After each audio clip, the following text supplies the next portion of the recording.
புதிய பாடத்திட்டத்தின்படி முழுமையான கவரேஜ் 10 ஆண்டுகளின் கேள்வித்தாளின் தொகுப்பு தற்போது பரபரப்பான விற்பனையில். சுரா டெக் கைட் புதிய பதிப்பு அனைத்து புத்தக கடைகளிலும் கிடைக்கும். Also available at Amazon and Flipkart. புதிதாக அரசியலுக்கு வருபவர்களுக்கு சவால்கள் இருக்கத்தான் செய்யும். அதை எதிர்கொண்டு முன்னேறி வந்தால்தான் அங்கீகாரம் கிடைக்கும் என விஜய் அரசியல் பற்றி பிரேமலதா கூறினார். கேப்டனோட தம்பின்னு சொல்லக்கூடிய அந்த நடிகர் விஜய் ஒவ்வொரு மீட்டிங்லையும் சாரி அங்கிள், சாரி சார் அப்படிங்கிறது அவரோட அரசியல் முதிர்ச்சியின்மையை காட்டுதா? அது உங்களோட அது ஒவ்வொருத்தருடைய ஸ்டைலுங்க. இன்னைக்கு ஒவ்வொருத்தர் ஒரு மாதிரி பேசுறாங்க. அதுக்கு நம்ம கருத்து சொல்ல முடியாது. இன்னைக்கு யாருமே இன்னொருத்தர் கருத்தை கேட்கக்கூடிய அளவு யாரும் இல்லை. அட்வைஸ் பண்ற இடத்துலயும் நாங்க கிடையாது. ஏன்னா இன்னைக்கு ஒரு கட்சி ஆரம்பிச்சு வர்றாங்க, அவங்களுக்கு தெரியாதா எப்படி பேசணும் என்ன பேசணும்? அவங்க ஒரு கால்குலேஷன்ல வர்றாங்க, அவங்க ஒரு நினைப்புல பேசுறாங்க. அதுக்காக நம்ம அது குறை சொல்லணும்னோ விமர்சனம் சொல்றனோ இல்லை அட்வைஸ் பண்றோமோ எங்களுக்கு அப்படி ஒன்றும் இல்லை. அதனால அவங்கவுங்க ஸ்டைலில் அவங்கவுங்க பேசுறாங்க. பெரிய ஆளுமைகள் ஆல்ரெடி ஆட்சி செய்த ஒரு பூமி.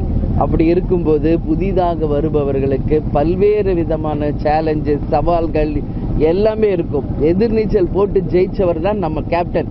அதுக்கு ஒரே எக்ஸாம்பிள் கேப்டன். அது திரைத்துறையாக இருந்தாலும் சரி, அரசியலாக இருந்தாலும் சரி, சவால்களை முறியடித்து வெற்றி பெறும்போது தான் அது மக்களால் அங்கீகரிக்கப்படும். திரை உலகிலிருந்து வரும்போது பிரபல்யம். ஏன்னா சாதாரண ஒரு நபருக்கும் ஒரு நடிகராக வருவதற்கும் மிகப்பெரிய ஒரு டிஃப்ரென்ஸ் இருக்கு.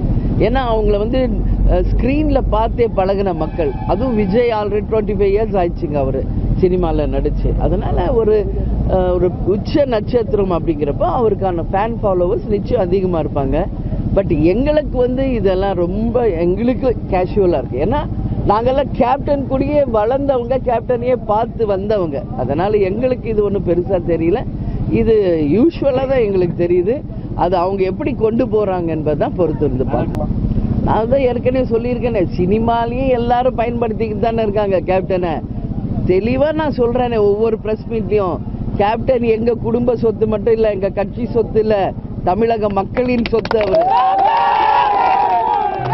ஏன்னா கேப்டன் இருந்தப்போ அந்த திரை உலகை எப்படி காப்பாத்தினார் என்பது ஒட்டுமொத்த திரை உலகத்துக்கு தெரியும்.